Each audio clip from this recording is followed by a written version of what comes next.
اعوذ باللہ من الشیطان الرجیم بسم اللہ الرحمن الرحیم ان اللہ وملائکتہ یصلون علی النبی یا ایہا الذین آمنوا صلوا علیہ وسلموا تسلیما اللہم صلی علی سیدنا و نبینا و شفیعنا و مولانا محمد وعلی آل محمد وبارک وسلم۔ محترم خواتین و حضرات، السلام علیکم۔ پیام صبح کے ساتھ ایک بار پھر حاضر میں ہوں آپ کا میزبان انیق احمد۔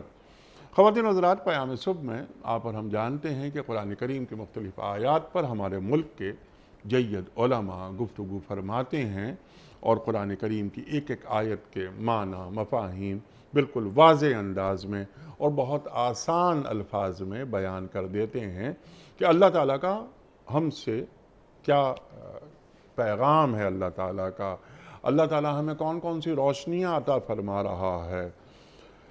خواتین و حضرات، اپنے علماء کے ہم بڑے شکر گزار کہ وہ تشریف لاتے ہیں اور قرآن کریم سے ہمیں قریب کر دیتے ہیں۔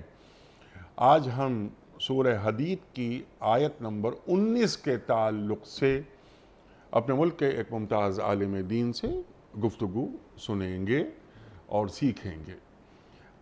اللہ فرما رہا ہے اہل ایمان کے تعلق سے کہ جو لوگ اللہ اور اس کے رسولوں پر ایمان لائے ہیں وہی اپنے رب کے نزدیک صدیق اور شہید ہیں۔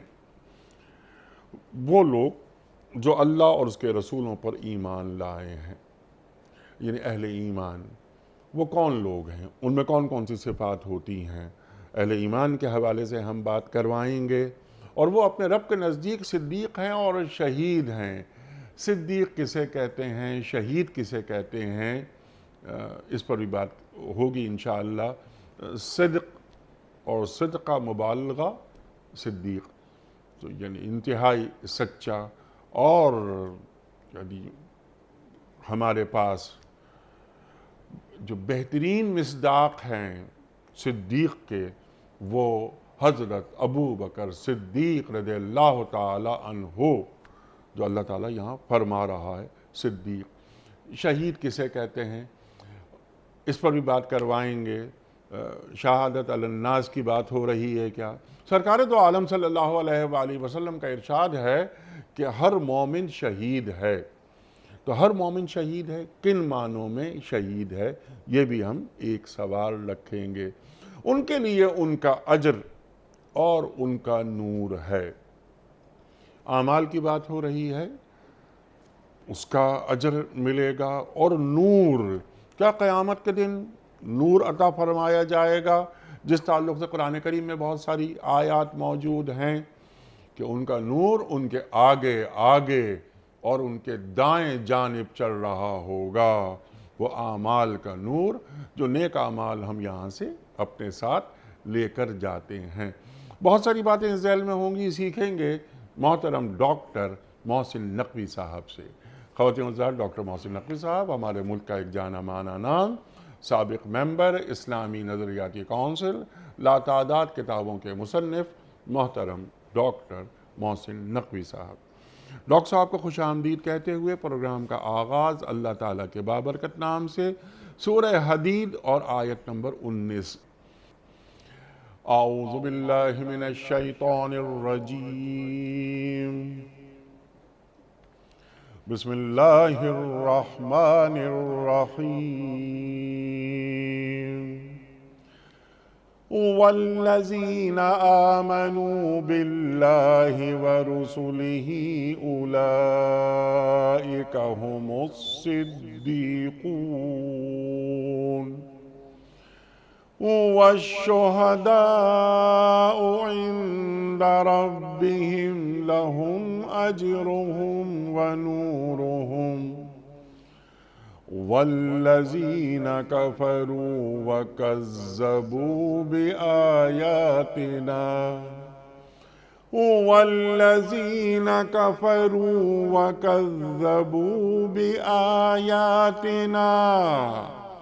اولئک اصحاب الجحیم۔ اور جو لوگ اللہ اور اس کے رسولوں پر ایمان لائے ہیں وہی اپنے رب کے نزدیک صدیق اور شہید ہیں، ان کے لیے ان کا اجر اور ان کا نور ہے، اور جن لوگوں نے کفر کیا ہے اور ہماری آیات کو جھٹلایا ہے وہ دوزخی ہیں۔ صدق اللہ العظیم۔ محترم ڈاکٹر صاحب کی خدمت میں اس سے پہلے کہ ہم رکھیں آج کے پروگرام کے حوالے سے پہلا سوال، کل کے پوچھے گئے سوال کا درست جواب اور آج کا سوال آپ کی خدمت میں۔ کل کا سوال ہمارا یہ تھا، کس گناہ کو قرآن کریم میں بڑا ظلم قرار دیا گیا ہے؟ درست جواب، شرک کرنا۔ آج کا سوال نوٹ فرما لیجئے، قرآن کریم میں حضرت اسحاق علیہ السلام کا ذکر کتنی مرتبہ آیا ہے؟ 20 مرتبہ، 22 مرتبہ یا 17 مرتبہ؟ جو درست جواب آپ سمجھتے ہوں روانہ فرمائیے۔ ہمارے فون نمبرز ہیں 0092213452709۔ ہمارا دوسرا فون نمبر ہے 0092213430980۔ ہمارا ای میل ایڈریس ps@duniatv.tv، ہمارا SMS کا نمبر 3031 اور ہمارا واٹس ایپ کا نمبر ہے 00923218250194۔ ڈاکٹر صاحب ارشاد فرمائیے۔ اہل ایمان اللہ اور رسولوں پر ایمان رکھتے ہیں، وہ صدیق ہیں، وہ شہید ہیں۔ اہل ایمان ان کے اوصاف وہ بیان فرما دیجئے، اور کچھ اوصاف تو یہاں بیان ہو رہے ہیں۔ صدیق کسے کہتے ہیں؟ شہید کسے کہتے ہیں؟ بسم اللہ الرحمن الرحیم۔ یہ جو سورہ حدید ہے یہ مدنی سورہ ہے، اور اس لحاظ سے اسی پرسپیکٹیو میں سے تلاوت کرنا چاہیے، سمجھنے کی کوشش کرنی چاہیے، کیونکہ اس میں کچھ خاص قسم کے تراکیب اور خاص قسم کی یعنی کہیں اللہ تبارک تعالیٰ نے اتناب سے کام لیا ہے، تفصیل سے بیان فرمایا ہے، کہیں ایجاز سے کام لیا ہے، لیکن اس میں باتیں سب کی سب آ گئی ہیں۔ اب یا ایھا الذین آمنو کا جو ترجمہ کیا جاتا ہے عام طور پر وہ یہ کہ اے وہ لوگوں جو ایمان لے آئے ہو۔ حالانکہ لفظ ایمان خاص طور پہ جو مدنی سورے ہیں ان میں یہ ترکیب جب آتی ہے تو الایمان اقرار باللسان و تصدیق بالقلب والعمل بالجوارح۔ اسی لیے علماء نے لکھا کہ ایمان بنیادی طور کے اوپر تصدیق کا ہم معنی ہے۔ ایمان نام ہے اقرار کرنے کا زبان سے، تصدیق کرنے کا دل سے۔ اچھا، یہ دونوں چیزیں ایسی ہیں کہ جس میں منافقت برتی جا سکتی ہے، کہ انسان زبان سے کہہ دے کہ میں ایمان لایا لیکن ایمان نہ لایا ہو، دل اس کا جو ہے اس میں کچھ اور ہو، تو یہی تو منافقت ہے۔ اس لیے فرمایا والعمل بالارکان، کہ جب تک اس کا دعویٰ اس کے عمل کے مطابق نہ ہوگا اس وقت تک وہ ایمان نہیں کہلائے گا۔ سبحان اللہ۔ اس لیے عمل کو کسوٹی رکھا کہ جو بھی ضروریات دینیہ ہیں اس کے اوپر وہ عمل کرنے والا۔ اب یہاں دیکھیں کہ رسول اللہ صلی اللہ علیہ وآلہ وسلم کے لیے اگر کہا جاتا تو مفرد لفظ ہوتا، وہ رسول ہی ہوتا، لیکن وہ یہاں ہے وہ رسول ہی، جو یہ لفظ گویا کہ ممتاز کرتا ہے اس گویا جز کو دوسرے مذاہب سے، کہ جس میں مثلا اگر ابراہمی مذاہب کو لیں تو اس میں یہودی جو ہیں وہ حضرت مسیح علیہ السلام کو بھی نہیں مانتے اور رسول اللہ صلی اللہ علیہ وسلم کو بھی نہیں مانتے۔ مسیحی ہیں وہ حضرت مسیح کو مانتے ہیں، ان سے پہلے کے انبیاء کو مانتے ہیں، لیکن نبی پاک صلی اللہ علیہ وسلم کو نہیں مانتے۔ مسلمان اس وقت تک مسلمان ہو نہیں سکتا جب تک کہ تمام رسولوں کو وہ نہ مانتا ہو، کہ جن کا ذکر کم از کم قرآن مجید میں آیا ہے، ان کے اوپر ایمان لانا، اور پھر اس بات پہ اجمالاً ایمان لانا کہ اللہ تبارک تعالیٰ نے حضرت آدم سے حضرت خاتم النبیین صلی اللہ علیہ وسلم تک انبیاء کا ایک سلسلہ جو ہے وہ اس کو جاری رکھا۔ اور جب ہم رسولوں پر ایمان لے آتے ہیں تو نیچرل ایک بات ہے کہ پھر ہم اللہ کے پیغام پہ بھی ایمان لاتے ہیں کہ جو ان نبیوں پر آتا رہا، اور آخر میں قرآن مجید. پھر ہم اس کا ذریعہ جو ملائکہ بنتے ہیں ان پر بھی ایمان لاتے ہیں. اور اللہ تبارک و تعالیٰ پر تو ایمان کا پہلا تقاضا ہے سبحان اللہ. کہ ایمان لو اللہ پر، وہ لوگ کہ جو اللہ پر اور رسل پر ایمان لائے. یعنی اس پورے سلسلہ ہدایت کی بات کی جا رہی ہے کہ ان سب پر ایمان لائے. ٹھیک. اب یہ جو صدیقین کا یہاں لفظ ہے، تو ہم دیکھیں کہ ہم نے جو ایمان کے بارے میں عرض کیا تھا کہ ایمان جب تک قول انسان کا اور اس کی جو دل کی کیفیت ہے وہ عمل اس کی تصدیق نہ کرے، اس وقت تک ایمان جو ہے اس کی تصدیق نہیں ہوتی.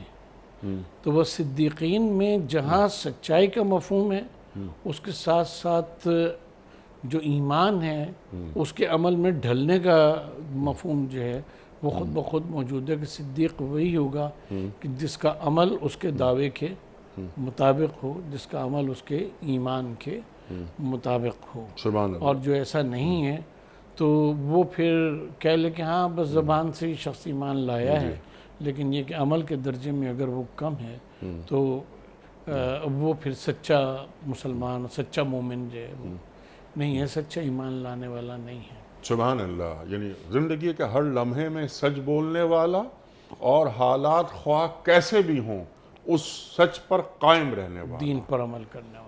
اللہ اکبر، اللہ اکبر. اور لا الہ الا اللہ محمد الرسول اللہ سے بڑا سچ کیا ہوگا؟ کیا ہوگا.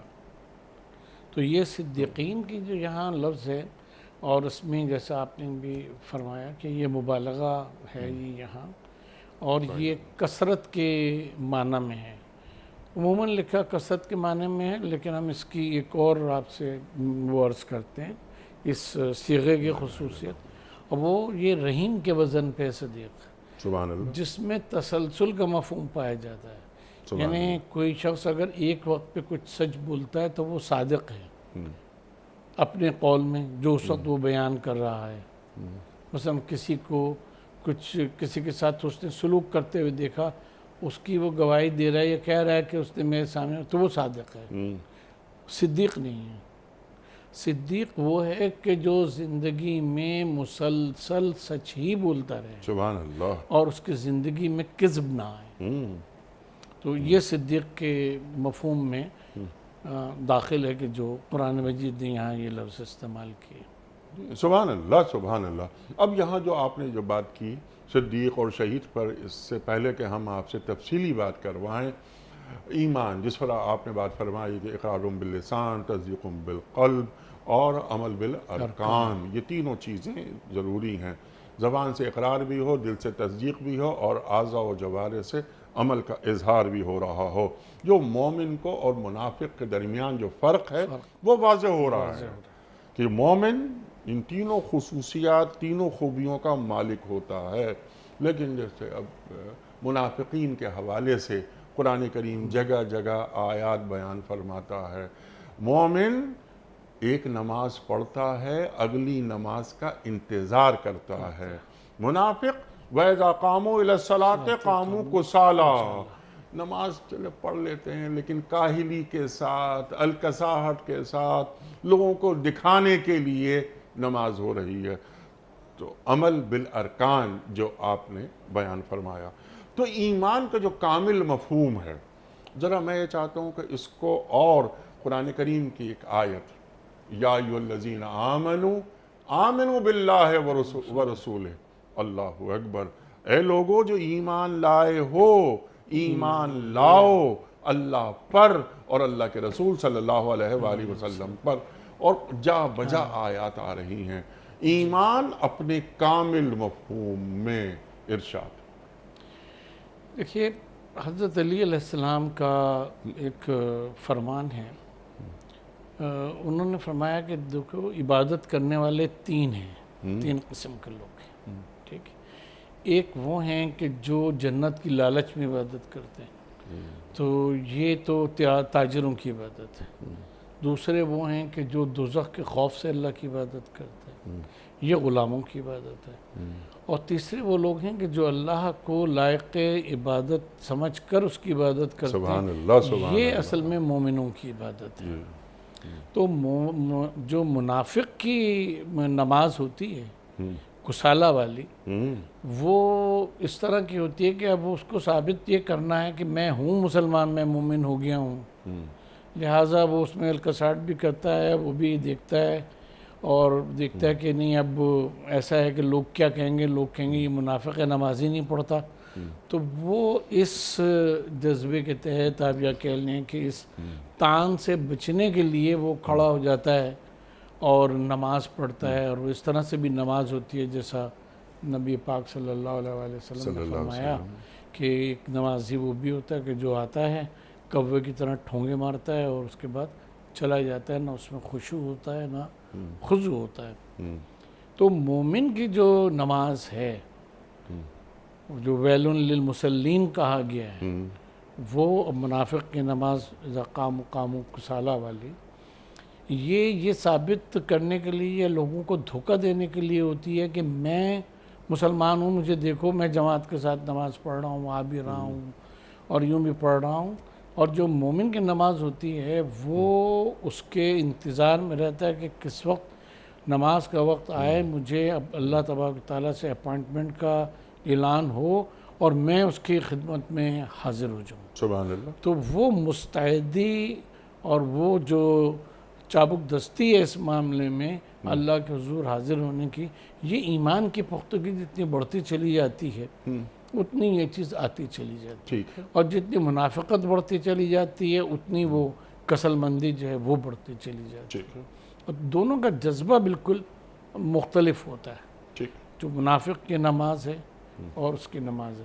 اسی لیے نبی پاک صلی اللہ علیہ وسلم کی مشہور حدیث ہے کہ یعنی جب منافقت کفر کے اس میں درجے میں آ جاتی ہے کہ جہاں انسان نماز کو چھوڑ ہی دیتا ہے تقریباً یا مکمل طور پہ یا تقریباً، تو فرماتے ہیں کہ مسلمان اور کافر کے درمیان فرق جو ہے وہ نماز کا فرق ہے، سبحان اللہ، کہ وہ پکارا جاتا ہے اس کو حی علی الصلاۃ، اللہ اکبر کہا جاتا ہے اور وہ اس کے لیے اور اللہ کی کبریائی ہر چیز پر غالب آ جاتی ہے۔ سبحان اللہ، سبحان اللہ۔ ڈاکٹر صاحب، یہ تو نماز، روزہ، حج، زکوٰۃ وغیرہ وغیرہ، انفاق، صدقات، خیرات وغیرہ عبادات کے علاوہ، یعنی ایمان کا عملی اظہار ہے عبادات کے علاوہ۔ 24 گھنٹے کی غلامی ہے نا اللہ تعالیٰ کی، تو ایک مومن دور سے نظر آتا ہے کہ یہ مومن ہے۔ نماز، منافقین کی نماز، مومنین کی نماز، دونوں میں فرق واضح ہو گیا۔ لیکن ایک منافق کی زندگی ہوتی ہے اور ایک مومن کی زندگی ہوتی ہے۔ ایک چیز ہوتی ہے مومنانہ فراست اور ایک ہوتی ہے منافقانہ خباثت۔ تو یہ مومنانہ فراست 24 گھنٹے نظر آتی ہے اس شخص کے اندر جس کے اندر ایمان کا نور موجود ہے۔ تو جیسا میں نے عرض کیا تھا کہ ذرا یہ ایک اہل ایمان کا جو ایک کامل تفہیم، میں نے ایک بات یہ عرض کی تھی، تو اس کی کامل تفہیم کے لیے ذرا اس کا کینوس اور بڑا کر لیتے ہیں کہ ایک بندہ مومن وہ نظر آئے کہ یہ چلتا پھرتا قرآن ہے، یہ راز کسی کو نہیں معلوم کہ مومن قاری نظر آتا ہے، حقیقت میں ہے قرآن۔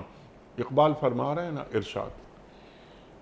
بہت ہی آپ نے ایک اچھا وہ گویا مضمون وہ عطا کیا، اور یہاں جو علامہ اقبال کی وہ ہے تو اس میں ام المومنین حضرت عائشہ صدیقہ رضی اللہ تعالیٰ عنہ کا وہ فرمان کہ کسی نے پوچھا کہ کیفا خلق ہو، کہ ان کا اخلاق کیسا ہے رسول اللہ صلی اللہ علیہ وسلم کا، تو آپ نے فرمایا کانا خلق القرآن، کہ ان کا خلق جو ہے، ان کی زندگی جو ہے وہ قرآن تھی۔ تو مومن کامل کا جب آپ ایمان کامل کی بات کرتے ہیں تو وہ اپنی رفتار میں، گفتار میں، اپنے معاملات میں، اپنی اخلاقیات میں، اپنے حدود الہی کے احترام میں، ہر چیز میں وہ نبی پاک صلی اللہ علیہ وسلم کے اسوہ حسنہ کے اوپر عمل کرنے والا ہو۔ یعنی مومن المومن کی تشریح یہ ہے کہ لقد کان لکم فی رسول اللہ اسوۃ حسنہ کا کامل نمونہ جو ہے وہ المومن ہوگا. اس کو جب انسان دیکھے گا تو عام افراد سے اس میں فرق یہ نظر آئے گا کہ اگر اللہ تبارک و تعالیٰ پہ توکل اور بھروسے کی بات ہوتی ہے تو اس کو وہ ویسے ہی نظر آتا ہے کہ تلوار لیے کھڑا ہوا ہے دشمن اور کہہ رہا ہے اب آپ کو کون میرے ہاتھ سے بچائے گا، تو فرماتے ہیں اللہ. صرف ایک ہی لفظ حدیث میں آتا ہے کہ آپ نے کہا اور اس کے ہاتھ سے تلوار جو ہے وہ چھوٹ گئی.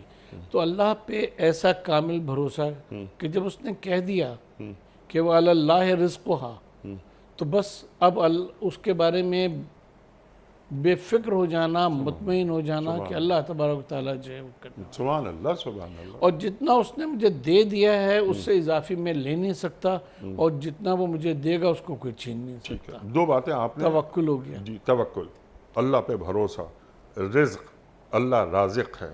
یہ آپ نے دو صفات بیان فرما دی. یہ بہت بڑی بڑی صفات ہیں. بہت بڑی. میں اس کے ساتھ ساتھ ایک صفت اور رکھتا ہوں اور میں چاہتا ہوں کہ ان صفات کو ذرا کھولا جائے. یعنی اللہ پہ بھروسہ کیا ہوتا ہے وہ ذرا آپ ہمیں سمجھا دیں. اللہ رزاق ہے، ہمیں رزق کا جو خوف ہوتا ہے وہ کیسے نکل سکتا ہے. تیسری بات، ان الحکم الا للہ، اللہ اکبر. ہم پر جو حکم چلے گا وہ صرف اللہ کا چلے گا. کیا مطلب ہے؟ قرآن کریم کیا فرما رہا ہے؟ دیکھیں، ایک تو یہ کیفیت ہے کہ اجباری انسان کے اس کے کہ جو اللہ تبارک تعالیٰ نے نظام میں کائنات بنا دیا ہے اور خود انسان کا نظام بنا دیا ہے تو وہ اس سے باہر نہیں نکل سکتا. آنکھیں سننے کا کام نہیں کر سکتی، کان جو ہیں وہ دیکھنے کا کام نہیں کر سکتے، زبان جو ہے وہ دماغ کا اور دماغ زبان کا کام نہیں کر سکتے. دوسری چیز یہ ہے، بہت ہی یہ واضح سی بات ہے کہ قرآن مجید میں کی آیات بھی ہیں اس کے متعلق کہ زمین اور آسمان سے اللہ تبارک تعالیٰ نے کہا کہ تم آ جاؤ میرے پاس، میرے حضور، اطاعت کے ساتھ یا قہر کے ساتھ. اگر ہم نہیں بھی اس کا حکم وہ کرنا چاہیں گے تو اللہ تعالیٰ کا حکم بقہر ہمارے اوپر نافذ ہے، اور وہ جب نافذ کرنا چاہے گا تو اس کو کوئی ٹال نہیں سکتا. یہ توکل کو تھوڑا سا اگر واضح کریں تو یہ ان الحکم الا للہ کو بھی واضح کرتا ہے. جی جی. جب ہم یہ کہتے ہیں عربی میں کہ وکلا، کسی کو وکیل کر دیا، وکلا امرہ الیہ، اس کے سپرد اپنا امر کر دیا، جسے عرف عام میں وکیل کہتے ہیں، کہ اپنا مقدمہ اسے دے دیا. جب اپنا مقدمہ اسے دے دیا تو اب ہمیں بے فکر رہنا چاہیے، وہ ہماری طرف سے لڑے گا بھی، سلو بھی کرے گا، سب کچھ کرے گا، وہ کرے گا، ہمارے سارے حقوق وہ لے کر دے گا. اس پر ہمیں اعتماد ہے. اس پر ہمیں اعتماد ہے. تو اللہ کا یہ نام نعم المولا و نعم النصیر ہے، ٹھیک ہے، اور حسبنا اللہ و نعم الوکیل ہے. اس آیت کو اگر پورا کیا جائے تو بہت سیدھی سی بات ہے کہ اللہ ہمارے لیے کافی ہے، حسبنا اللہ و نعم الوکیل.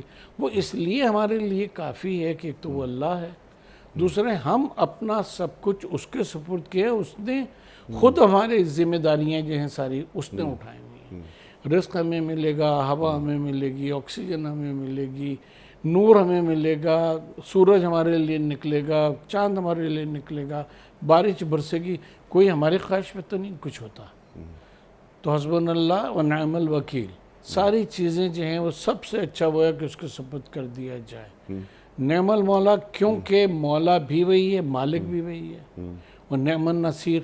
اور جس معاملے میں ہم اس سے نصرت چاہتے ہیں، چھوٹے سے ایک تنکے سے لے کر بارش کے قطرے سے لے کر پانی کے قطرے سے لے کر بڑی سے بڑی چیز تک، تو وہی ہماری نصرت کرنے والا، کوئی دوسرا نصرت کرنے والا نہیں ہے. ایاک نعبد و ایاک نستعین، اسی کی ہم عبادت کرتے ہیں اور وہی اسی سے مدد مانگتے ہیں. تو یہ جو چیز ہے کہ سب سے نصرت بھی اس کی طرف سے ہے، مولا بھی وہی ہے، ولایت بھی اسی کی ہے، چاہے تکوینی ہو، وہ چاہتا ہے تو پتھر سے بھی کوئی کسی چیز کو پیدا کر دیتا ہے، اور چاہتا ہے تو مسلسل نمو رکھ دیتا ہے، دانے کو شکافتہ کرتا ہے، درخت بنا دیتا ہے، پورا جنگل آباد کر دیتا ہے۔ اسی صورت سے والا حاضر قیاس، تو نعم المولا بھی ہے، نعم النصیر بھی ہے، وکیل بھی ہے، تو پھر اب ہم کس کا حکم مانیں گے؟ جو چیز ہمیں چاہیے ہے وہ سب کے سب اس کے ہاتھ میں ہے، تو وہ ہمارے اچھے کو برے کو، ہمارے لیے معتدل کیا ہے، ہمارے لیے متوسط کیا ہے، ہر چیز کو وہ جانتا ہے۔ ٹھیک ہے، تو جب ہم اس کے سپرد کر دیتے ہیں تو ایمان باللہ کی کاملیت بھی اسی میں ہے، اور اگر غور کریں تو ایمان بالرسول کی کیفیت بھی اسی میں ہے، کیونکہ رسولوں کے کس چیز پہ ایمان لاتے ہیں؟ ان کی ذات کے ساتھ، اگر ذات پہ ہم ایمان لائیں کہ بھی صادق اور امین تھے، کون نہیں مانتا تھا؟ ٹھیک، سارے منافقین، سارے مشرکین، سارے کافرین، لیکن اس پیغام کے اوپر ایمان نہیں لائے کہ جو نبی پاک لے کر آئے تھے۔ جی ہاں، یعنی محمد بن عبداللہ ہاں، اور صلی اللہ علیہ محمد وسلم رسول سب اللہ جانتے ہیں، لیکن محمد الرسول رسول اللہ اللہ کے اوپر ایمان صلی اللہ علیہ وآلہ وسلم۔ اصل معاملہ یہ ہے کہ سرکار دو عالم صلی اللہ علیہ وآلہ وسلم کی ختم نبوت کو مانا جائے، ان کے رسالت کو ایمان لایا جائے، اور پیغام کو مانا جائے، ان کے اس کو مانا جائے، اور اتباع کی جائے، اس کے بغیر گزارا ہی نہیں۔ اہل ایمان کی صفات کے تعلق سے آپ فرما رہے تھے ڈاکٹر صاحب، آپ نے بھروسے کی بات کی کہ مومن اللہ پر بھروسہ کیسے رکھتے ہیں، مومن اپنے رزق کے حوالے سے اللہ سے کیا تعلق رکھتے ہیں، حکم جو ایک مومن کے اوپر ہوتا ہے، نافذ ہوتا ہے، وہ صرف اللہ ہی کا ہو سکتا ہے۔ اس کے لیے قوت نافذہ کی بھی ہم عرض کریں، اس کے لیے کسی حکومت کی بھی ضرورت نہیں۔ ہم دین کی پابندی کریں، آپ دینی احکام کی پابندی کریں، ایکس وائی زیڈ کریں، اس کے لیے کسی حاکم کی، فوج کی، پولیس کی، رینجرز کی ضرورت تھوڑی ہے۔ ٹھیک ہے، یہ چیز ہمیشہ ایمان کی راہ سے ہوتی ہے، سبحان اللہ، ہمیشہ ایمان کی راہ سے ہوتی ہے۔ اور یہاں ہم ایک اور بات عرض کریں آپ کی اجازت سے، ارشاد، کہ دیکھیے پریکٹیکل لائف میں مومن میں اور منافق میں فرق ہی یہ ہوتا ہے کہ وہ رسول اللہ صلی اللہ علیہ وآلہ وسلم کے حکم پر عمل کرتا ہے تو وہ ایک ریاست کے اور حاکم کے طور کے اوپر ان کے بات کو مانتا ہے، اور مومن جو ہے اس میں ایک اضافی چیز مانتا ہے کہ یہ اللہ کے رسول ہیں، اللہ کی طرف سے یہ حکم ہے، یہ دے رہے ہیں، اور یہی میرے حاکم ہیں تو میں اس کو مانوں۔ سبحان تو دونوں میں جو نظریاتی فرق ہے اور واقعاتی فرق ہے، ٹھیک ہے، وہ یہ ہے کہ منافق ایک حاکم سمجھ کے حکم کو مانتا ہے، چاہے حاکم کو وہ پسند کرتا ہو یا نہ کرتا ہو، اور مسلمان اور مومن جو ہے وہ اتباع اور اطاعت کرتا ہے ان کی رسول کی راہ سے، نبوت کی راہ سے۔ سبحان اللہ، سبحان اللہ، یہ بہت بڑا فرق ہے، یہ بہت بڑا فرق ہے۔ اور اللہ تعالیٰ کی تمام تر صفات کو مان لینے کے بعد ایک مرد مومن کا دنیا کو دیکھنے کا انداز جدا ہو جاتا ہے۔ پھر وہ قرآن کریم کی ایک آیت اور پڑھتا ہے کہ اللہ تعالیٰ کس انداز سے مخاطبت کر رہا ہے کہ الیس اللہ بکافٍ عبدہ، اللہ فرما رہا ہے کہ دیکھو تمام تر یہ خوبیاں ہیں، میں اللہ ہوں تمہارا، کیا میں صرف کافی نہیں ہوں تمہارے؟ کیا میں کافی نہیں ہوں؟ اور امن یجیب المضطر اذا دعاہ ویکشف السوء، اللہ اکبر، امن یجیب المضطر، اللہ اکبر، یہ دل مضطر کی جو آواز ہوتی ہے، دعا ہوتی ہے، پکار ہوتی ہے، اللہ سنتا ہے۔ وَإِن يَمْسَسْكَ اللَّهُ بِضُرٍّ فَلَا كَاشِفَ لَهُ إِلَّا هُوَ وَإِن يَمْسَسْكَ بِخَيْرٍ فَهُوَ عَلَى كُلِّ شَيْءٍ قَدِيرٌ، اللہ فرما رہا ہے۔ تو یہ اللہ تعالیٰ سے اپنا ایک تعلق اہل ایمان رکھتے ہیں۔ ڈاکٹر صاحب ذرا سا اور اسے آگے بڑھاتے ہیں، یہ ہم انفرادی باتیں ہم نے کی کہ ایک مرد مومن کس انداز سے اپنا ایک رشتہ، اپنا ایک تعلق اللہ سے رکھتا ہے۔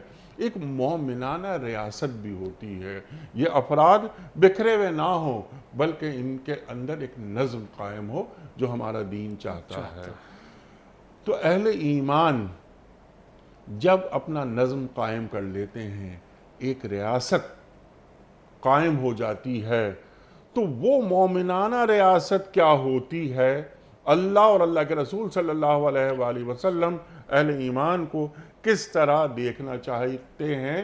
اور مدینہ کی تو ہم بات بہت کرتے ہیں تو وہ ایک ریاست مدینہ، اللہ اکبر، اللہ کے رسول صلی اللہ علیہ وآلہ وسلم نے محض گفتگو نہیں فرمائی، محض کر کے دکھایا یہ ریاست یہ ہوتی ہے جہاں پر فرد، معاشرہ اور ریاست تینوں ایک لیول پر آ جاتے ہیں۔ سرکار دو عالم صلی اللہ علیہ وآلہ وسلم نے بتا دیا کہ دیکھو ریاست، اور وہ ریاست کیسے ہوگی؟ من لم یحکم بما انزل اللہ فاولئک هم الظالمون فاولئک هم الکافرون فاولئک هم الفاسقون۔ ذرا یہ سورہ مائدہ کی آیات بھی کھولیے گا ذرا۔ لیکن جیسا ہم نے ایک بات عرض کی کہ جو مومن ہوتا ہے وہ بنیادی طور کے اوپر اس بات کو جو پیروی کرتا ہے رسول کی اور اطاعت کرتا ہے، وہ دونوں نبوت کی اور رسالت کی راہ سے کرتا ہے۔ جی اچھا، پھر اسی سے بنتی ہے وہ کمیونٹی جی جس کے لیے اللہ تعالیٰ فرماتا ہے کہ یہ بنیان مرصوص ہوتے ہیں، اور اگر یہ 100 ہوں تو 200 پہ، اور 200 ہوں تو 500 پہ، اور 1000 پہ بنیان غالب آتے ہیں۔ مرصوص یعنی سیسا پلائی ہوئی دیوار۔ اور پھر جب یہ بحثت کمیونٹی ایمان اور عمل اور تصدیق بالقلب اور اس کے ساتھ جیتے ہیں، تو معرکہ بدر میں چند ہونے کے باوجود کوئی ایسا نہیں کہتا حضور صلی اللہ علیہ وآلہ وسلم سے، کسی صحابی نے نہیں کہا کہ ہم تعداد میں اتنے کم ہیں، اس وقت کسی طرح سے مذاکرات کے ذریعے ہم ٹالے دیتے ہیں، اور پھر بعد میں ذرا مضبوط ہو جائیں، منظم ہو جائیں، اس وقت لڑیں گے۔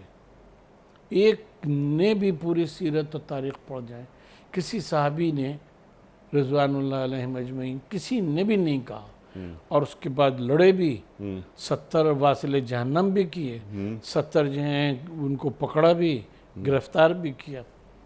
اسی صورت سے آپ دیکھیں کہ جب یعنی یہ جو افراد سازی ہے کہ جو ایمان باللہ اور ایمان بالرسول کے ذریعے سے ہوا کرتی ہے، تو اس کو آپ دیکھیں کہ احد میں این وقت کے اوپر 300 چھوڑ کے چلے گئے، این وقت کے اوپر دشمن نے پیچھے سے حملہ کر دیا، شہید ہو رہے ہیں وہ ہو رہے ہیں، لیکن ایک شخص بھی ایسا نہیں ہے کہ جس نے رسول اللہ صلی اللہ علیہ وآلہ وسلم کو چھوڑ دیا ہو، ان کے سامنے کھڑے ہو گئے۔ کہتے ہیں کہ جو تاریخ میں آتا ہے سیرت میں کہ خاص 14 تھے کہ جو نبی پاک صلی اللہ علیہ وسلم کو گھیرے ہوئے تھے، اور اس میں ایک خاتون بھی تھی۔ ٹھیک ہے، کیا کہ جو ان کی تربیت ہوئی تھی اور جو وہ کمیونٹی بنی تھی وہ ایمان باللہ اور ایمان بالرسول کے اوپر بنی تھی، ایمان بالرسول، اور وہ اس کیفیت میں تھے جس کو حضرت علی علیہ السلام نے فرمایا ہے کہ لو کشف الغطاء ما ازددت یقینا، اگر میرے سامنے سے کائنات کے پردے ہٹا دیے جائیں تو اس محمد کے کہنے کے اوپر جتنا میں یقین لے کر آیا ہوں اس یقین میں ایک رتی بھر اضافہ نہیں ہوگا، صلی اللہ علیہ وسلم۔ تو جب ایمان اس طرح سے مشاہدے میں گویا تبدیل ہو جاتا ہے کہ وہ جب دنیا کھل کے سامنے آ جائے تو بھی اس کا مشاہدہ وہی رہتا ہے کہ جو نبی کو بتایا ہوا مشاہدہ تھا، جو انہوں نے فرما دیا تھا کہ یوں ہے تو یوں ہی ہے، اس میں کوئی یقین میں اضافہ نہیں ہوگا۔ تو جب رسول پہ ایسا یقین ہو جاتا ہے، ایسا ایمان ہو جاتا ہے، تو پھر دنیا پر ایکاہ کی طرح سے ختم ہو جاتی ہے۔ اہل ایمان سے ایک تقاضا بھی ہے کہ یہی بھروسہ اللہ پہ ہو اور یہی یقین سرکار دو عالم صلی اللہ علیہ وآلہ وسلم پر ہو۔ تو یہ کمیونٹی جب ریاست میں تبدیل ہو جاتی ہے تو اس کا رئیس جو ہوتا ہے اس پہ بھی ایمان کی راہ سے وہ لایا جاتا ہے۔ یعنی اسلام میں جو خلیفہ کی شرائط ہیں اس کو دیکھیں کہ خلافت راشدہ کو خلافت علی منہاج النبوہ کہا گیا، اس کو صرف خلافت نہیں کہا گیا، راشدہ کہا ہی اسی لیے جاتا ہے کہ رسول اللہ صلی اللہ علیہ وسلم کے اس میں۔ اور اسی لیے آپ دیکھیں کہ اس دور میں جو تقنین ہوئی ہے، جو قانون سازی ہوئی ہے، کوئی فقیہ ہمیں نہیں نظر آتا کہ اس نے اس سے منہ موڑا ہو، اس لیے کہ اس کو یہی سمجھا گیا کہ یہ نبی پاک صلی اللہ علیہ وسلم کے بعد یہ کار رسالت کا ایک تسلسل ہے کہ جو ہے، اور ہمیں اس کے اوپر یقین بھی ہے اور ایمان بھی ہے کہ یہ جو اس وقت نفوس قدسیاں ہیں یہ کبھی اللہ اس کے رسول کی راہ سے دوسری طرف نہیں جائیں گے. سبحان تو اللہ. اس طرح سے ریاست بنتی ہے. خود جو رئیس مملکت ہے یا رئیس وزارت ہے اس کو ثابت کرنا پڑتا ہے کہ وہ اللہ کے اور اس کے رسول کے ماتحت ہے, اللہ اکبر. تب ریاست مدینہ وجود میں آتی ہے. نعروں سے ریاست مدینہ وجود میں سبحان نہیں آیا اللہ. کرتی. سبحان اللہ. یا ایھا الذین آمنوا اطیعوا اللہ و اطیعوا الرسول و اولی الامر منکم. اللہ اکبر. اور یہ تیسری دفعہ اطیعوا کا لفظ نہیں آیا ہے, جی اس لیے کہ وہ اطاعت اولی الامر کی مختص ہے اس سے کہ وہ اللہ اور اس کے رسول کی اطاعت کرتا ہو. سبحان اور اگر اللہ. نہیں کرتا تو اس کی اطاعت واجب نہیں ہے. سبحان اللہ. سبحان اللہ. اس سے پہلے کہ ہم آگے بڑھیں ایک بات اور ذہن میں آ رہی تھی. آپ نے بات فرمائی, آپ نے جہاد کے میدان کے حوالے سے بھی بات فرمائی. مومن کی ایک زندگی ہے, مومن کی ایک موت ہے. آپ نے اشارہ فرمایا کہ اللہ تعالیٰ مومن کی زندگی کو کس کس انداز میں دیکھنا چاہتا ہے. ان اللہ اشترى من المؤمنین انفسہم واموالہم بان لہم الجنہ. اللہ تعالیٰ تو مومنوں کی جانیں اور مال خرید لیتا ہے, تجارت ہو رہی ہے. تجارت. بان لہم الجنہ, جنت کے عوض. تو مومنانہ شان یہ ہوتی ہے کہ ہماری جانیں اور ہمارا مال یہ اللہ کا ہے اور اس کے عوض ہمیں جنت مل رہی ہے. وہ بھی اس لیے یقین ہوتا ہے کہ اللہ نے وعدہ یہی فرمایا ہے, جی ورنہ مومن جنت کے لیے کبھی کام نہیں کرتا. جی جنت کے لیے نہیں کام کرتا, وہ تو لقائے الہی پانے کے لیے کام کرتا ہے, ٹھیک ہے. اور اس کے نتیجے میں اسے جنت مل جاتی ہے, اللہ اکبر. جو ایک چھوٹا انعام ہے جی لقائے الہی کے مقابلے. سبحان اللہ. سبحان اللہ. اب یہ لقائے الہی کو بہت ہی آسان الفاظ میں اگر کہا جائے کہ اللہ کو اللہ سے مانگنے کا نام ہے کہ اے اللہ میں تجھ کو تجھ سے مانگتا ہوں, اے اللہ میں تیرے ساتھ رہنا چاہتا ہوں, اے اللہ تجھے اپنے ساتھ رکھنا چاہتا ہوں, تو مجھے قبول کر لے. قبول کر لے. بالکل. اللہ اکبر. اللہ اکبر. انسان کی, مومن کی کو ایگزسٹنس وہو معکم اینما تکونو, اس کی کو ایگزسٹنس جو ہے وہ اللہ کے وجود کی حضور سے ہے. جی سبحان اللہ. سبحان اللہ. سبحان اللہ. اور اس کا احساس کیسے پیدا ہوتا ہے وہ ایک لمبا سوال ہے, لیکن ہم ذرا آگے بڑھتے ہیں. لیکن یہ بات بالکل آپ نے واضح کر دی کہ وَهُوَ مَعَكُمْ أَيْنَمَا كُنْتُمْ. یہ بالکل بات, جہاں تم ہوگے وہاں تم مجھے پاؤ گے. لیکن احساس تو کرو. احساس ہے. اللہ اکبر. اب یہاں بات صدیق پر کچھ گفتگو تو آپ نے فرما دی. میں نے انٹرو میں ایک جملہ یعنی عرض کرنے کی کوشش کی تھی. صدیق کی تعریف کیا ہے, صدق کا مبالغہ آپ نے بتا دیا یہ فعیل کے وزن پر ہے جس طرح رحیم ہے. صدیق سچ بولنا ہی نہیں, اپنے سچ پر قائم رہنا خواہ حالات کیسے بھی ہوں, اور مسلسل سچ بولنا. مسلسل سچ بولنا. ہمارے پاس ہمارے دین میں یعنی اس وصف کے کی جو نمایاں شخصیت ہے یا اس یعنی صدق کا مصداق, اللہ اکبر, وہ حضرت ابو بکر صدیق رضی اللہ تعالی عنہ. بالکل. ارشاد آپ فرمائیں. کہ بنیادی طور کے اوپر بات یہ ہے کہ نبی پاک صلی اللہ علیہ وسلم کی ذات اور ان کا جو کردار تھا وہ ظاہر ہے کہ ایک اب خلیفہ راشد سے ہٹ کر ایک عام زندگی میں حضرت ابو بکر صدیق رضی اللہ عنہ کو دیکھیں تو بچپن سے حضور کو دیکھا, حضور کے ساتھ رہے, ان کی جو زندگی تھی حضور کا صادق اور امین ہونا تھا, وہ ان میں سے کوئی چیز بھی ان کے معاملات اندرونی گھر کے باہر خلوت جلوت سب چیزیں حضرت ابو بکر صدیق کو معلوم تھی, ان کے سامنے تھیں. اب یوں کہہ لیے کہ اگر حضور کی عمر بعثت کے وقت 40 سال تھی تو روایات کے مطابق حضرت ابو بکر صدیق رضی اللہ تعالیٰ عنہ کی عمر بھی لگ بھگ یہی تھی, تھوڑی بہت ہیں. تو ساتھ کے ایک ہی محلے کے, ایک ہی قبیلے کے. اس میں سب سے پہلے ایمان لے آنا یعنی ایسے اس میں کہ جس میں عام انسان سن رشد پر سمجھا جاتا ہے, ٹھیک ٹھیک ہے.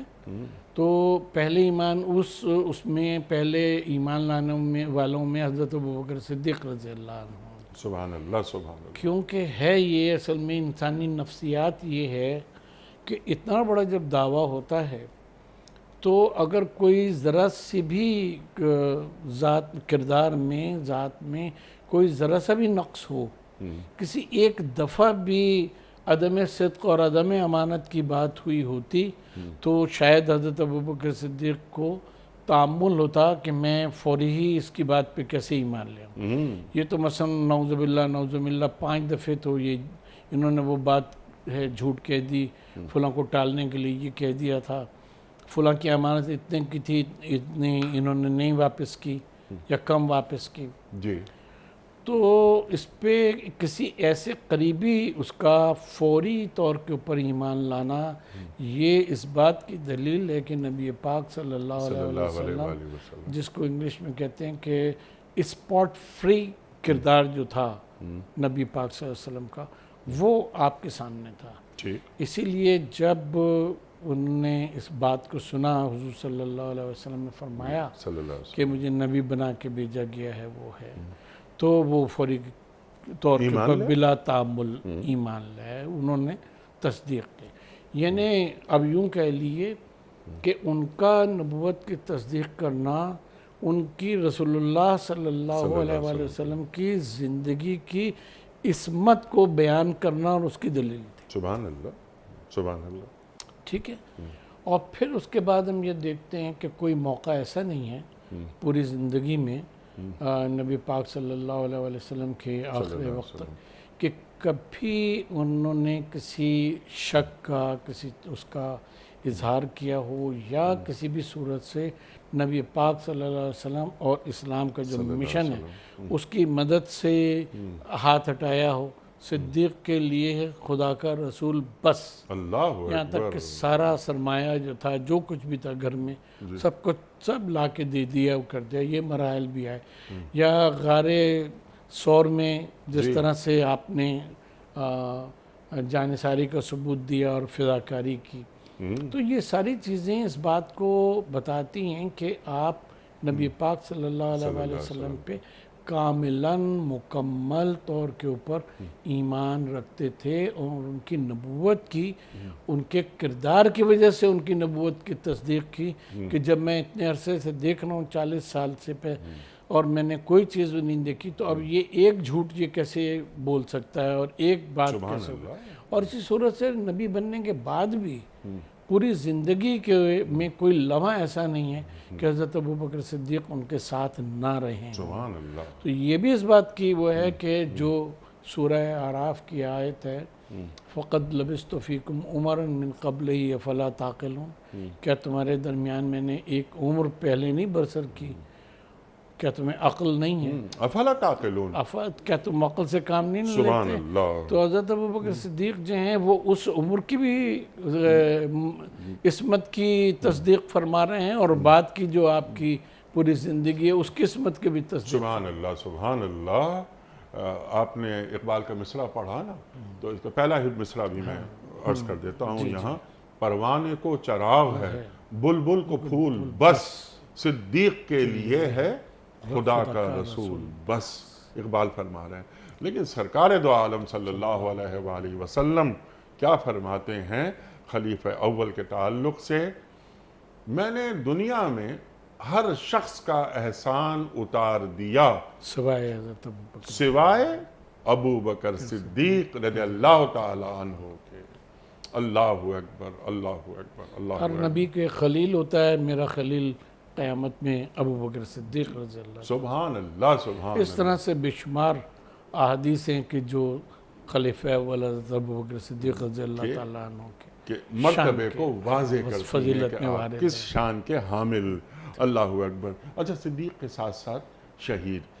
میں نے انٹرو میں ایک جملہ یہ عرض کیا تھا، اللہ کے رسول فرما رہے ہیں صلی اللہ علیہ وآلہ وسلم کہ میری امت کا ہر مومن شہید ہے. تو یہ ذرا اس کو کھول دیجئے گا، وقت بھی مکمل ہو رہا ہے اور شہادت علی الناس کی طرف اشارہ ہے. اس کا کیا معنی ہے اس کے ارشاد؟ دیکھیں بنیادی طور کے اوپر یہ ہے کہ شہید کی جو اصطلاح ہے وہ تو قرآن مجید میں بہت ہی وسیع اس میں اور متعدد معنی میں آئی ہے، لیکن اصل جو چیز ہے اس کا جو تعلق ہے وہ پہلے جملے سے ہے، ایمان سے، ٹھیک ہے، کیونکہ یہ لا الہ الا اللہ محمد رسول اللہ تو ایک گویا جملے کے طور کے اوپر ایک اس کے طور کے اوپر بعد میں رائج ہوا، اصل تو چیز شہادت ہی دینا ہے اللہ کے اور اس کے رسول کی، اشہد ان لا الہ الا اللہ و اشہد ان محمدً عبدہ و رسولہ، سبحان اللہ۔ اور جو وہی شہادت میں جو بات ہے وہی تصدیق میں بھی بات ہے۔ اگر ہم کسی چیز کو واقعے کو ہم نے نہیں دیکھا اور اس کی شہادت دی تو وہ گواہی جھوٹی ہے، کیا بات ہے، اور شہید وہی ہے، شہادت وہی دیتا ہے اللہ کے ہونے کی اور رسول کے ہونے کی جو کامل ایمان کے بعد وہ شہادت دے، بلکہ اس میں بڑھتا چلا جائے کیونکہ اس کی کوئی حد نہیں ہے۔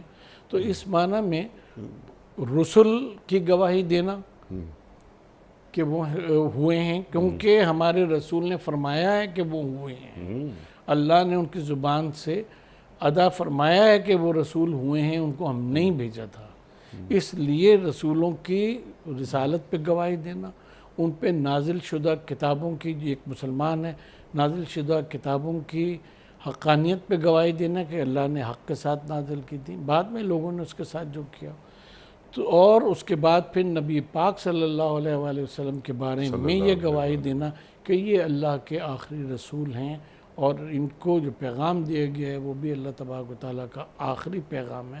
تو اس معنی میں آدم سے لے کر خاتم النبیین تک صلی اللہ علیہ وآلہ وسلم سب کی شہادت جو ہے وہ ایک مومن کے اوپر واجب ہے کہ وہ مومن دے، تو اسی لیے شاہد کی بجائے شہید کی لفظ جو ہے وہ استعمال کی جاتی ہے۔ سبحان اللہ، سبحان اللہ۔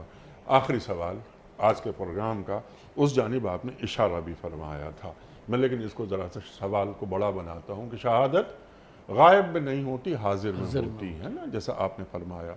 یہ قرآن کریم میں شہید کا لفظ کئی معنوں میں، وہ یکون الرسول علیکم شہیدہ، وہاں بھی یہ بات ہو رہی ہے، لیکن ذرا اس کو ہم اور آگے بڑھاتے ہیں۔ ہم اپنی عام زندگی میں دیکھتے ہیں کہ ہم اب گھروں میں ہیں، دفاتر میں ہیں، 5 مرتبہ کی ہم اذان سنتے ہیں روزانہ، یعنی اشہد ان لا الہ الا اللہ سنتے ہیں اور اشہد ان محمد رسول اللہ بھی سنتے ہیں، ہمارے کانوں میں یہ بات آتی ہے، اور یعنی میں گواہی دیتا ہوں کہ اللہ کے سوا کوئی معبود نہیں، میں گواہی دیتا ہوں کہ محمد صلی اللہ علیہ وآلہ وسلم اللہ کے رسول ہیں۔